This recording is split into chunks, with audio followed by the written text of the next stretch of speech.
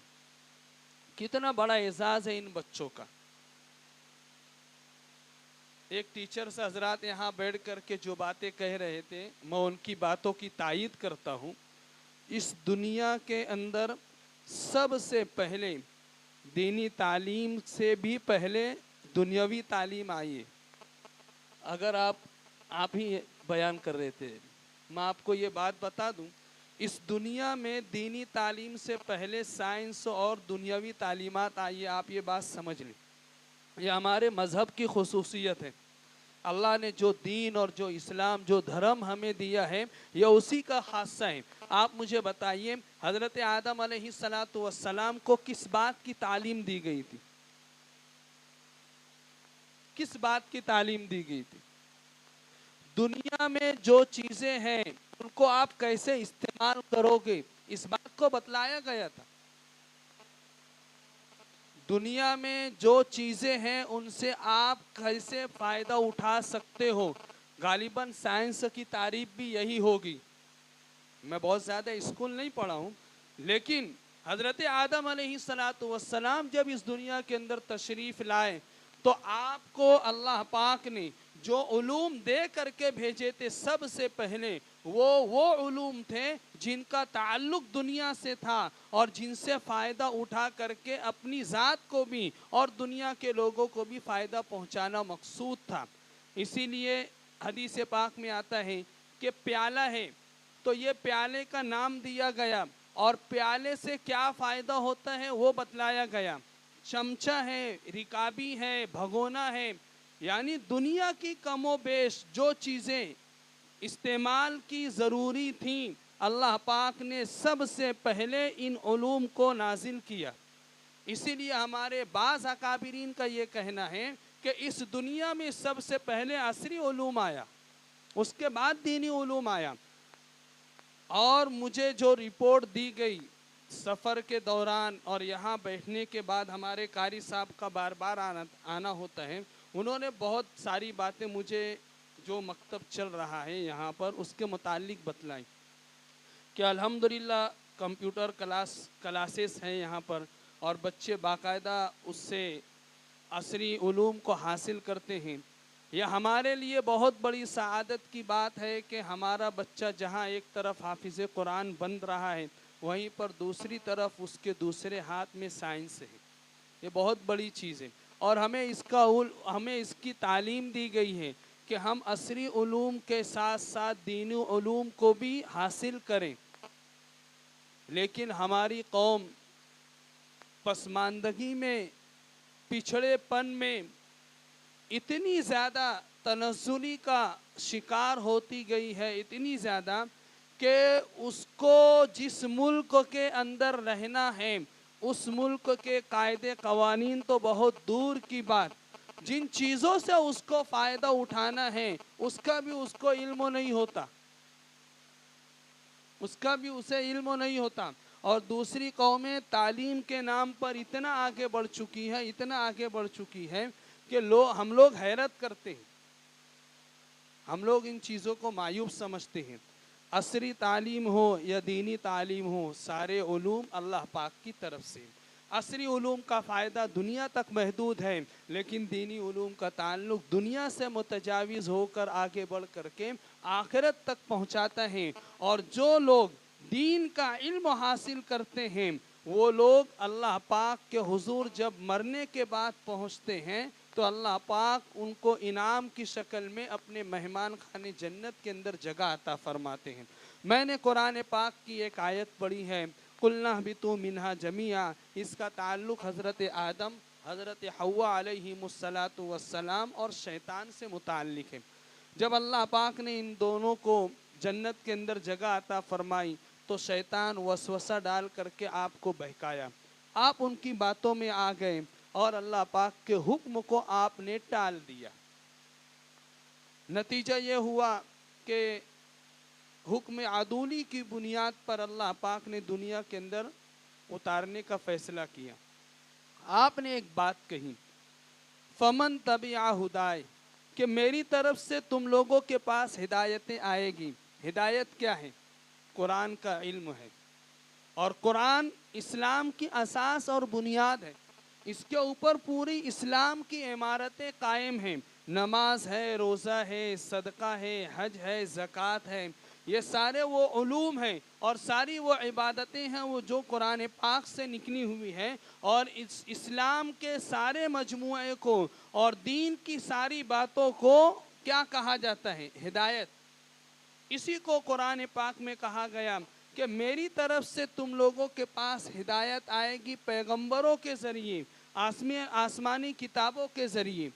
فمن تبع ہدائے، اب تم میں سے جو لوگ ان ہدایت کی باتوں اور چیزوں کو حاصل کر کے ان کی پیروی کرے گا، ان کے اوپر عمل کرے گا، فلا خوف علیہم ولا هم یحزنون، ان کو نہ کسی قسم کا خوف ہوگا، نہ ہی وہ لوگ غمگین ہوں گے۔ ہدایت کی جو باتیں ہیں وہ ہمارے مکاتب میں عقائد کی شکل میں، احادیث مبارکہ کی شکل میں، قرآن پاک کے سیکھنے اور سکھانے کی شکل میں، اخلاقیات اور معاشرت کی باتوں کی شکل میں، ان ساری چیزوں کے مجموعے کو ان مکاتب اور مدارس کے اندر پڑھایا جاتا ہے۔ ایک طالب علم ان چیزوں کو حاصل کرتا ہے اور حاصل کر کے اپنی عملی زندگی کے اندر ان چیزوں کو داخل کرتا ہے۔ اسی کو قرآن پاک میں ہدایت کہا گیا۔ تو اللہ پاک نے ایک بات ارشاد فرمائی کہ میری طرف سے آنے والی ہدایت کو جو لوگ اپنی عملی زندگی کے اندر داخل کریں گے، اللہ پاک ان کو دو قسم کا انعام عطا فرمائیں، لا خوف علیہم ولا هم یحزنون، نہ ان کو کسی قسم کا خوف ہوگا مستقبل کے اعتبار سے، ولا هم یحزنون، اور نہ ہی ماضی کی کسی چیز کے چھوٹ جانے کو ان کو غم ہوگا۔ خوف کا تعلق مستقبل سے ہے اور حزن کا تعلق ماضی سے ہے۔ خوف کا مطلب یہ ہے کہ تم کو آخرت کے اندر کسی قسم کا ڈر نہیں ہوگا کہ تم کو جہنم کا عذاب دیا جائے گا، اللہ پاک کا دیدار نہیں ہوگا، اللہ پاک ناراض ہوں گے، ان چیزوں کا ڈر اور خوف ہے۔ اللہ پاک فرما رہے ہیں کہ جو میری ہدایت کی پیروی کرے گا ان کو آخرت میں کسی قسم کا ڈر نہیں ہوگا، وَلَا هُمْ يَحْزَنُونَ، اور جنت ایسی چیز ہے، ایسی جگہ کا نام ہے کہ مستقبل میں ماضی میں جو چیزیں چھوٹ چکی ہیں ان کا بھی غم نہیں ہوگا۔ انسان جب زندگی کے ایک معتد بھی زمانے کو پورا کرتا ہے تو اس کا ماضی اس کو یاد آتا ہے کہ ماضی میں نے یہ غلط کیا، ماضی میں میرے ساتھ یہ نقصان ہوا، ان چیزوں کو محسوس کر کے سوچ کر کے وہ تھوڑا غم سے نڈھال ہوتا ہے۔ اللہ پاک فرما رہے ہیں کہ میری ہدایت کی اتباع اور پیروی کرنے والے، یعنی قرآن پاک اور مکاتب میں مدارس میں پڑھ کر کے اپنی عملی زندگی کے اندر داخل کرنے والے جو لوگ ہیں، ان کو دنیا میں جو انہوں نے نہیں کیا تھا اس کا افسوس اور غم نہیں ہوگا۔ اور ان دونوں کے مجموعے کو اگر آپ دیکھو گے تو جنت ایسی جگہ کا نام ہے جو نہ مستقبل میں ڈر اور خوف اور اندیشہ پیدا کرے گی اور نہ ماضی کے غم کو یاد دلا کر کے ستائے گی۔ ان دونوں کے مجموعے کا نام جنت ہے۔ اللہ پاک نے اس دنیا کے اندر ہمیں یہ موقع دیا کہ ہم لوگ یہاں آ کر کے علوم کو حاصل کر رہے، دینی علوم بھی، عصری علوم بھی۔ میں بہت زیادہ شکر و گزار ہوں ہمارے شہر مالیگاؤں سے تعلق رکھنے والے برادر محترم حضرت مولانا مفتی عبداللہ صاحب دامت برکاتہم العالیہ۔ 20-22 سال کا عرصہ کوئی معمولی عرصہ نہیں ہوتا ہے، کوئی معمولی عرصہ نہیں ہوتا، اور وطن کی محبت اس کو ضرور ستاتی ہے۔ اپنے دیار کو، اپنے گھر کو، اپنے ماحول کو چھوڑ کر کے ایک ایسے ماحول کے اندر آنا، ایک ایسی زمین کے اوپر محنت کرنا جو زمین بنجر ہو، قابل کاشت نہ ہو، کھیتی کے قابل نہ ہو، اس کے اوپر محنت کر کے اس زمین کو قابل کاشت تو بنایا، اور بڑی انتھک محنت کے بعد آج جو مجمع 300 350 طلبہ و طالبات کا ہے، یہ ان کی واقعی میں محنت شاقہ کا نتیجہ ہے۔ اللہ پاک اسی طریقے سے ان سے خدمات لیتا رہے۔ دین کی خدمت کرنا بہت بڑی عبادت اور توفیق الہی ہے۔ میں ہمارے بیٹھے ہوئے تمام ہی سرپرستوں کا شکر و گزار ہوں کہ انہوں نے 2 قسموں کا تعاون پیش کیا۔ پہلا تعاون تو ہمارے ان بزرگوں اور سرپرستوں کا یہ ہے کہ ہمارے جگر گوشوں کو، اپنے جگر گوشوں کو، اپنے بچوں کو یہاں پر تعلیم حاصل کرنے کے لیے بھیجا۔ آخرت کی فکر تھی، انسانیت کا غم تھا، انسانیت مایوس ہو چکی ہے دنیا سے، ایسے میں اپنے بچوں کو تعلیم، دینی تعلیم حاصل کرنے کے لیے ہمارے مکتب کے اندر بھیج رہے ہیں۔ دوسرا ان کا سب سے بڑا تعاون مالی ہے کہ فیس کی شکل میں، رقم کی شکل میں یہ ہمارے اساتذہ کرام کا مالی تعاون کر رہے ہیں۔ اللہ پاک ان کی دونوں محنتوں کو قبول فرمائے اور سارے بچوں کو حافظ قرآن، عالم دین بنائے۔ اسی کے ساتھ ساتھ اور بھی بہت سارے وہ لوگ ہیں کہ جو خاص طور سے ہماری مائیں اور بہنیں ہیں، جو تعلیم یہاں پر دے بھی رہے ہیں اور تعلیم کے حصول کے لیے اپنی اولاد کو ایسی جگہوں کے اوپر انتخاب کر رہے ہیں۔ اللہ پاک ان سارے لوگوں کی محنتوں کو قبول فرمائے۔ دعا گو ہوں کہ اللہ پاک جس طریقے سے آج یہ ادارہ، یہ مکتب 14ویں کے چاند کی طرح چمک رہا ہے، اسی طریقے سے اللہ پاک اس چاند کو گہن لگنے سے محفوظ فرمائے اور اس کو آخر تک ترقی دیتا رہے کہ یہ ایک مکتب ہے، ادارے کی شکل میں تبدیل ہو۔ آج ناظرہ قرآن پاک پڑھنے والے بچے ہیں، کل انشاءاللہ حفظ قرآن پاک کرنے والے طلبہ بھی ہوں گے، اور ایک وقت تو وہ بھی آئے گا کہ ہم یہاں پر حفظ قرآن پاک کی تکمیل کی مجلس بھی لگائیں گے۔ اللہ پاک کہی ہوئی باتوں کو شرف قبولیت عطا فرمائے۔ وآخر دعوانا الحمدللہ رب العالمین۔